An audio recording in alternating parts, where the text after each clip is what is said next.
നമസ്കാരം. ഗ്ലോബൽ മാർക്കറ്റിൽ ഉടലെടുത്തിരിക്കുന്ന നെഗറ്റീവ് ബയാസിന്റെ പശ്ചാത്തലത്തിൽ ഇന്നത്തെ ട്രേഡിംഗ് സെഷനിൽ ഇന്ത്യൻ മാർക്കറ്റിൽ ഒരു ഫ്ലാറ്റ് ഓപ്പണിങ്ങോ അല്ലെങ്കിൽ 40 മുതൽ 50 പോയിന്റിന്റെ ഗ്യാപ് ഡൗൺ ഓപ്പണിങ്ങോ വേണം നമ്മൾ പ്രതീക്ഷിക്കാൻ.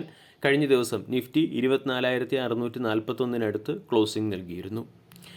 ഏഷ്യൻ മാർക്കറ്റുകളിലും കഴിഞ്ഞ ദിവസം അമേരിക്കൻ മാർക്കറ്റിലുമുണ്ടായ സെല്ലിംഗ് പ്രഷറിന്റെ ഇമ്പാക്റ്റാണ് ഇന്ന് ഇന്ത്യൻ മാർക്കറ്റിൽ പ്രതീക്ഷിക്കേണ്ടത്. ഏഷ്യൻ വിപണികളെല്ലാം നെഗറ്റീവ് സൈഡിലാണ് ട്രേഡ് ചെയ്യുന്നത്. ക്രൂഡിൻ്റെ വിലയിലുണ്ടായ വർധനവിൻ്റെ ഇമ്പാക്റ്റ് എന്ന വണ്ണം ജപ്പാൻ്റെ ഇൻഡെക്സ് നെഗറ്റീവ് സൈഡിൽ ട്രേഡ് ചെയ്യുന്നു. സെമി കണ്ടക്ടർ സ്റ്റോക്കുകളിൽ വന്ന ഹെവി സെല്ലിംഗ് മൂലം കൊറിയൻ ഇൻഡെക്സിലും സെല്ലിംഗ് പ്രഷർ പ്രകടമാണ്.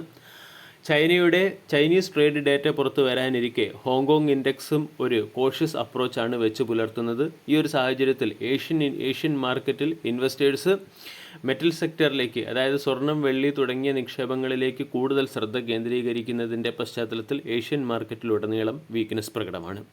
കഴിഞ്ഞ ദിവസം അമേരിക്കൻ മാർക്കറ്റിലും സെല്ലിംഗ് പ്രഷർ ശക്തമായിരുന്നു.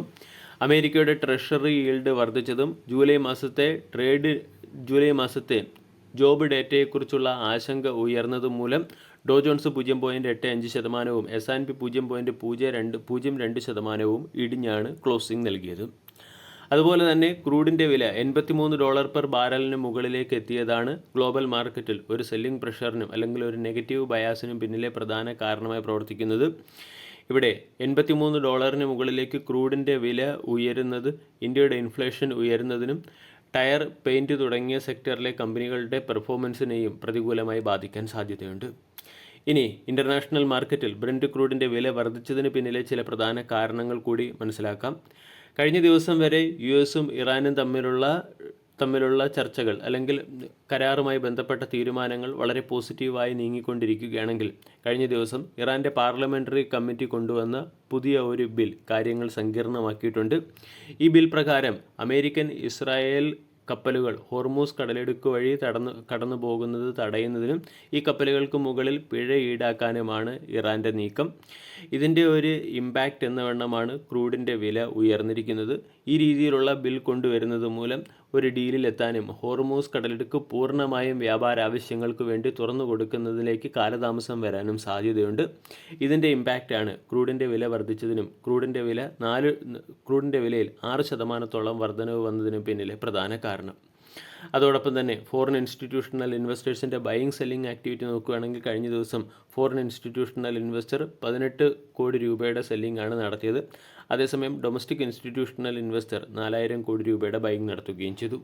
24,600 ഇമ്മീഡിയറ്റ് സപ്പോർട്ടായി പ്രവർത്തിക്കുമെങ്കിലും 24,500 തന്നെയാണ് സ്ട്രോങ് സപ്പോർട്ടായി പ്രവർത്തിക്കുക. 24,500 താഴെ 24,400 buy on dip strategy work out ആകാനും സാധ്യതയുണ്ട്. 24,750 ഇമ്മീഡിയറ്റ് റെസിസ്റ്റൻസായി പ്രവർത്തിച്ചേക്കും. ഓപ്ഷൻ ഡേറ്റ നമ്മൾ പരിശോധിക്കുകയാണെങ്കിൽ 25,000 സ്ട്രോങ് റെസിസ്റ്റൻസ് കാണുന്നത്. ഇനി ഇന്നത്തെ ട്രേഡിംഗ് സെഷനിൽ സ്റ്റോക്ക് സ്പെസിഫിക് ആക്ഷൻ വരാൻ സാധ്യതയുള്ള ചില പ്രധാനപ്പെട്ട സ്റ്റോക്കുകളെ പരിചയപ്പെടാം. ഒന്നാമത്തേത് ശിവാലിക് ബൈമെറ്റൽ. ശിവാലിക് ബൈമെറ്റലിൻ്റെ നെറ്റ് പ്രോഫിറ്റ് 27% വർദ്ധിച്ച് 26 കോടിയിൽ നിന്ന് 33 കോടിയിലേക്ക് ഉയർന്നു. റവന്യൂ 12% വർദ്ധിച്ച് 163 കോടിയിൽ നിന്നും 182 കോടിയിലേക്ക് എത്തുകയും എബിറ്റ 21% വർദ്ധിച്ച് 35 കോടിയിൽ നിന്നും 43 കോടിയിലേക്ക് ഉയരുകയും ചെയ്തു. കമ്പനിയുടെ എബിറ്റ മാർജിൻ 21% നിന്നും 23% ഉയർന്നു. ക്രോംപ്ടൺ ഗ്രീവ്സിൻ്റെ ക്വാർട്ടർലി റിസൾട്ടിൽ നെറ്റ് പ്രോഫിറ്റ് 15% വർദ്ധിച്ച് 122 കോടിയിൽ നിന്ന് 140 കോടിയിലേക്ക് എത്തി. റവന്യൂ 17% വർദ്ധിച്ച് 2000 കോടിയിൽ നിന്നും 2335 കോടിയിലേക്ക് എത്തുകയും എബിറ്റ 65.7% വർദ്ധിക്കുകയും എബിറ്റ മാർജിൻ 9.8% നിന്നും 13.9% ഉയരുകയും ചെയ്തു. NCCയുടെ ക്വാർട്ടർലി റിസൾട്ടിൽ കമ്പനിയുടെ നെറ്റ് പ്രോഫിറ്റ് 1% ഇടിഞ്ഞപ്പോൾ റവന്യൂ 12% വർദ്ധിച്ചു. എബിറ്റയിൽ 12.4% വർദ്ധിക്കുകയും എബിറ്റ മാർജിൻ 8.99% നിന്നും 9% ഏറെക്കുറെ ഫ്ലാറ്റായി തുടരുകയും ചെയ്യുന്നുണ്ട്. 2026 ജൂൺ 30 വരെയുള്ള കണക്ക് പ്രകാരം 81,214 കോടി രൂപയുടെ ഓർഡർ ബുക്കാണ് കമ്പനിക്കുള്ളത്. LICയുടെ ക്വാർട്ടർലി റിസൾട്ടിൽ നെറ്റ് പ്രോഫിറ്റ് 23% വർദ്ധിച്ച് 10,987 കോടിയിൽ നിന്നും 13,492 കോടിയിലേക്ക് എത്തി. നെറ്റ് പ്രീമിയം ഇൻകം 7% വർദ്ധിക്കുകയും ഓവറാൾ ആനുവൽ പ്രീമിയം 8.2% ഉയരുകയും ചെയ്തിട്ടുണ്ട്. കിർലോസ്കർ എഞ്ചിൻ ഓയിലിൻ്റെ ക്വാർട്ടർലി റിസൾട്ടിൽ കമ്പനിയുടെ പ്രോഫിറ്റ് 20% ഇടിഞ്ഞപ്പോൾ റവന്യൂ 13.5% വർദ്ധിച്ചു. എബിറ്റ 8% വർദ്ധിക്കുകയും എബിറ്റ മാർജിൻ 18%-ൽ നിന്നും 15%-ലേക്ക് കുറയുകയും ചെയ്തു. പ്രീമിയർ എനർജിയുടെ ക്വാർട്ടർലി റിസൾട്ടിൽ കമ്പനിയുടെ റവന്യൂ 35% വർദ്ധിച്ചു.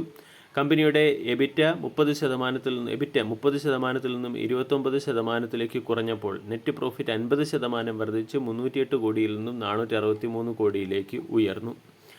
അപ്പോളോ ടയേഴ്സിൻ്റെ നെറ്റ് പ്രോഫിറ്റിൽ വർധനവുണ്ടായിട്ടുണ്ട്. കമ്പനിയുടെ റവന്യൂ 12% വർദ്ധിച്ചപ്പോൾ എബിറ്റ മാർജിൻ 13%-ൽ നിന്നും 11%-ലേക്ക് ഇടിയുകയാണ് ചെയ്തത്. ബ്രിട്ടാനിയയുടെ ക്വാർട്ടർലി റിസൾട്ടിൽ നെറ്റ് പ്രോഫിറ്റ് 13% വർദ്ധിച്ച് 521 കോടിയിൽ നിന്നും 591 കോടിയിലേക്കെത്തി. റവന്യൂ 8.2% വർദ്ധിച്ച് 4622 കോടിയിൽ നിന്നും 5000 കോടിയിലേക്കെത്തുകയും എബിറ്റ 11% വർദ്ധിച്ച് 752 കോടിയിൽ നിന്നും 840 കോടിയിലേക്ക് ഉയരുകയും ചെയ്തു. ഷിപ്പിംഗ് കോർപ്പറേഷൻ ഓഫ് ഇന്ത്യയുടെ ക്വാർട്ടർലി റിസൾട്ട് മികച്ചതാണ്. എബിറ്റ മാർജിൻ 37%-ൽ നിന്ന് 47%-ലേക്ക് ഉയരുകയും എബിറ്റ 490 കോടിയിൽ നിന്നും 883 കോടിയിലേക്ക് ഉയരുകയും റവന്യൂ 40% വർദ്ധിച്ച് 1316 കോടിയിൽ നിന്നും 1847 കോടിയിലേക്ക് എത്തുകയും ചെയ്തു. കമ്പനിയുടെ നെറ്റ് പ്രോഫിറ്റ് 75% വർദ്ധിച്ച് 354 കോടിയിൽ നിന്നും 619 കോടിയിലേക്ക് ഉയർന്നു. റിലയൻസ് പവറിൻ്റെ ക്വാർട്ടർലി റിസൾട്ടിൽ കമ്പനിയുടെ നെറ്റ് പ്രോഫിറ്റ് 44% വർദ്ധിച്ചു. റവന്യൂ 3% വർദ്ധിച്ച് 1886 കോടിയിൽ നിന്നും 1956 കോടിയിലേക്കെത്തി. എബിറ്റ ഏറെക്കുറെ ഫ്ലാറ്റാണ്. എബിറ്റ മാർജിൻ 30%-ൽ നിന്നും 28.7%-ലേക്ക് എത്തിയിട്ടുണ്ട്.